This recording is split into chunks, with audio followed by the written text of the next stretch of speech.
Yo, what's going on, guys? It's your boy. Welcome back to another video. Today is a very exciting day. I'm going to be talking about the new movie, The Roses, starring Olivia Coleman and Benedict Cumberbatch. This movie, I will say, absolutely shocked me and grabbed me in a way that I wasn't expecting. This movie had my full 100% attention all the way through it. It was absolutely hilarious. It was very delightful, and the ending shocked me so much. Let's talk about it.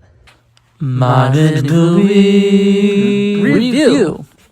Okay, so right off the bat, I want to go ahead and say, if I do sound a little biased and I do sound like, oh my god, this is the greatest movie I've ever seen in my life, this is the first time I've gone to see a movie in theaters in over a month, and the movie theaters 100% is my happy place. So if there is a little bit of bias, it might just be because of that, because I haven't seen a good movie in a minute, and because I got to see this movie in a theater, which was so refreshing. I got to see it with a couple of other people, because my theater had a decent bit of people that were actually there, which is very new to me. I recently moved to a new town, so I'm not used to my movie theater actually having other people in the theaters. So that was really fun, and a lot of the jokes that hit relatively well hit well because other people in the theater were also laughing their ass off. So I really enjoyed this movie. So to dive right into it, I'm going to go ahead and say I will issue a spoiler warning when I get to the part where I'm talking about the very end of this film, because I think that being as shocking as it was, I don't want to spoil it for anybody. But to talk about this film front and center, we have Olivia Coleman and Benedict Cumberbatch, and I think that they are absolutely incredible in this. I think that both of them have a lot of very fun,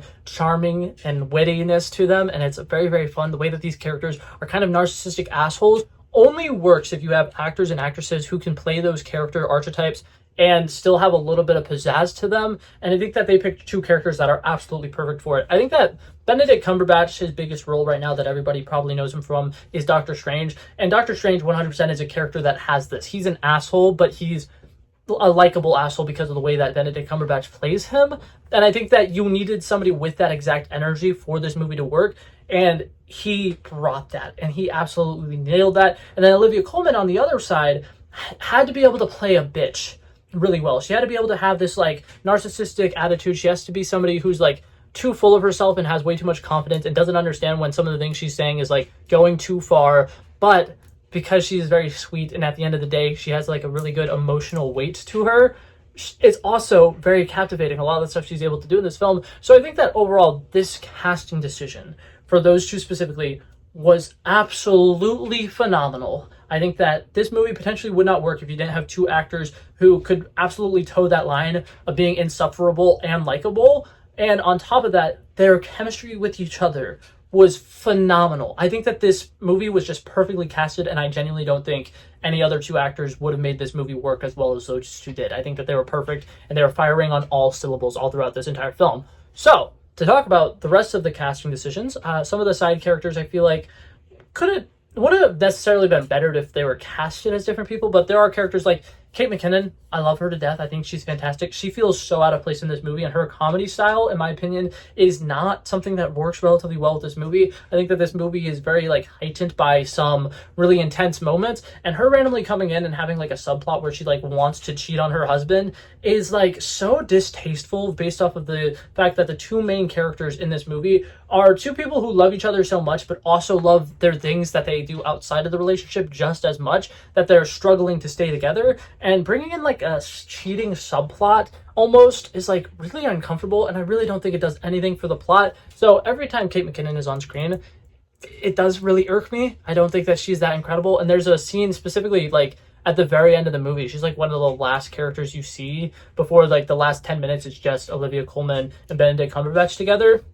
And whenever she shows up, I'm like, she like almost ruined that entire third act, because the third act, in my opinion, spirals out of control in such a really interesting and controlled way. And after a specific moment happens, about like 15 minutes before the movie ends, it just ramps up and ramps up and ramps up. And there's this incredible tension. There's this incredible like, oh my God, are they actually trying to kill each other right now? What the hell is going on?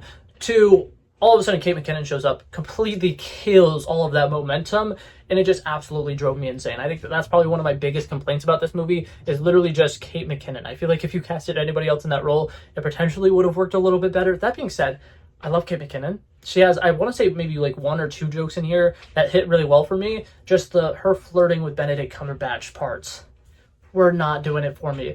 That being said, her love interest, Andy Samberg's character, brings something very interesting to this movie that I was not fully expecting. And it's something about this movie that this film is almost philosophical in a weird way, and it's something that really I was not expecting. It looked like a really dumb comedy, which is part of the reason I wanted to go see it. But the philosophical things that they bring up in this film are very interesting. So the one with Andy Samberg specifically, his character seems borderline suicidal. And every once in a while, he'll be having a conversation with Benedict Cumberbatch's character where he basically implies that, like, he doesn't want to kill himself, but, like, if he died today, he wouldn't really hate that.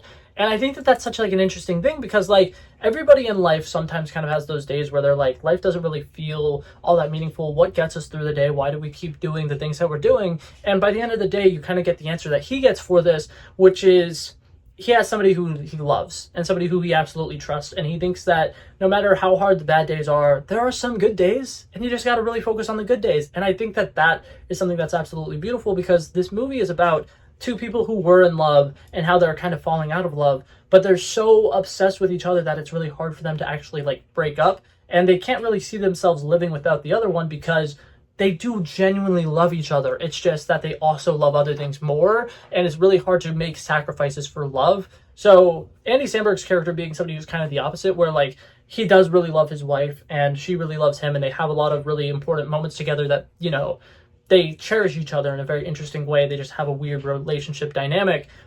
It's very beautiful the way that his character is like subtly depressed, but like is able to pull himself up by the bootstrings and is actually a-okay whenever the good days happen. He can focus on the good days, and it kind of pulls him out of that slump. I thought it was really interesting, and I think some of the conversations that he has with Benedict Cumberbatch, I'm not articulating it very well, but in the movie it's very touching and it's very near and dear, and I like it. I think that that was something very sentimental in a movie that I wasn't fully expecting to be sentimental. And overall, I think that this movie has a lot of fun. I think that this movie is a very well-written movie, and I like the fact that it deals with romance in such an interesting way, whereas most romance movies, obviously, it starts off at the beginning, and oh my god, they fall in love very slowly. But this movie kind of deals with what happens when you've been married to somebody for 10 years, and part of you still regrets ever meeting this person. And the way that they deal with it in the movie is very interesting. I think that the dynamic shifts throughout the movie is very unique because it starts off, Benedict Cumberbatch is like the breadwinner. He has this really cool thing that's going on. He's very professional. He has this really cool job. He's paying for them to have like a really nice house in LA. And then he does something really sweet at the beginning of the movie where he buys a restaurant for Olivia Coleman's character so that she can live out her dreams. And then eventually she starts being a lot more successful and she ends up becoming the breadwinner, and something happens with Benedict Cumberbatch where he loses his job, he gets fired, he loses his reputation. And just like that dynamic shift of like the guy who's been the breadwinner for so long and always wanted to be like the man of the house, having to kind of like learn how to be a father and actually like do things with his children and kind of take care of his kids and all that stuff is very interesting. And then they have a really cool dynamic with Olivia Coleman when she becomes like the big successful breadwinner of the family, and how she's so happy about it and she's so proud of herself, and she was really like excited about the fact that her work is doing well, but now she kind of feels bad because she's missing key elements of her children's life. It's such a unique movie, and I think that it does a really good job of portraying like how important it is to make time for the things in life, because both of these characters are people who've been far too busy for certain elements of their life, and then they kind of get to switch roles and start to do the other thing, whereas Benedict Cumberbatch, he was so in love with his job, and then he loses his job and he learns to really love being a parent. Olivia Coleman has the opposite, where she was been so passionate about cooking her entire life, and she really just wanted to go have a restaurant or work in a kitchen or something like that, to at the beginning of the film love her kids and love being a mother and really enjoying getting to spend all the times with her kids and just making memories with them, to becoming so obsessed with her work that she ends up missing out on key parts of her children's life. It's very emotional. There's a lot of really heartbreaking scenes in this movie, and I think that they really have a lot of great miscommunication quotes, because there's a lot of times where Olivia Coleman's character and Benedict Cumberbatch's characters are very much in love with each other and they're on the same page, but because of the way that they're communicating it, they're just not seeing eye to eye. And it happens, I want to say maybe 3 or 4 times throughout this movie, and it really helps in, like I said, the third act escalating and things kind of getting really out of hand, and there's a moment where it's like, oh my god, I think these two are trying to kill each other. And I think that the big thing is they miss a lot of the opportunities where they have to make up. There's a scene where Olivia Coleman's on the outside of a door and she has this really heartfelt apology, and we learned earlier in the movie that she's really bad at apologies. It's something she's never really been good at, and so she's trying to work on it. She's trying to be a lot more emotional. She's trying to have this really heartfelt and beautiful apology, and it's a solid like 2 or 3 minutes long, And we finally see on the other side of the door, Benedict Cumberbatch has headphones on. So he didn't hear any of it. And from that point on, Olivia Coleman's like really upset because she's like, I tried being sincere. I tried doing this apology. And he's just blowing her off. And he's acting like that apology never happened. And then he immediately decides to ask for a divorce the next day. And oh my God, things ramp up like fucking crazy. So I'm going to issue a spoiler warning here if you have not seen it. But that being said, you're 10 minutes into this video. I hope you've seen the movie at this point. The last act of this film is them going through the weird process of trying to get a divorce, going and having like meetings with lawyers and talking about how the only thing Benedict Cumberbatch wants is his house because he's an architect and he perfectly designed that house. It was his dream house and everything about it was his own personal project. And Olivia Coleman doesn't want to give him the house, and we later learned it's because she doesn't want to actually lose him and she couldn't imagine not living in that house with him anymore. And they both kind of are so batshit crazy that like their freaks matched each other in a very interesting way.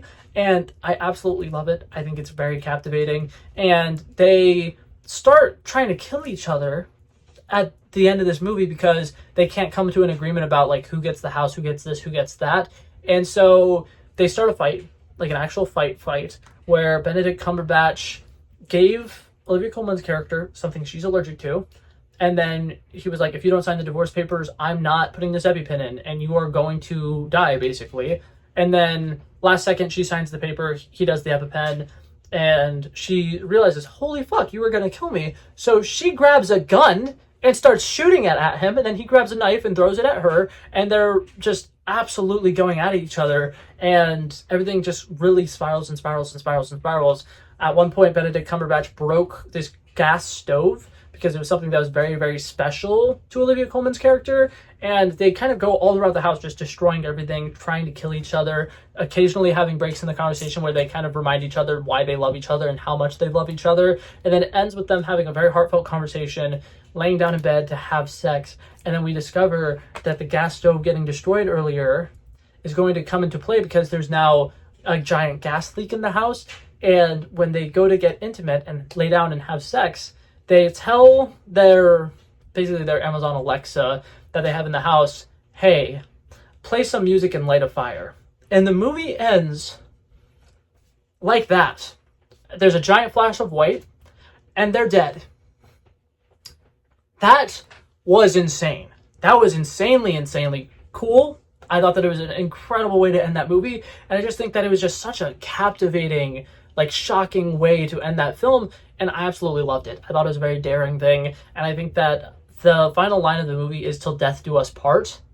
So it almost feels like they knew this would happen, but it's just insanity, and being in love drives you crazy, and this is a great representation of that. So I love it. I think it was a phenomenal film. If I had to give this movie a score on a scale of 1 to 100, as I typically do, I'm going to give this movie a solid, wait for it, drumroll please,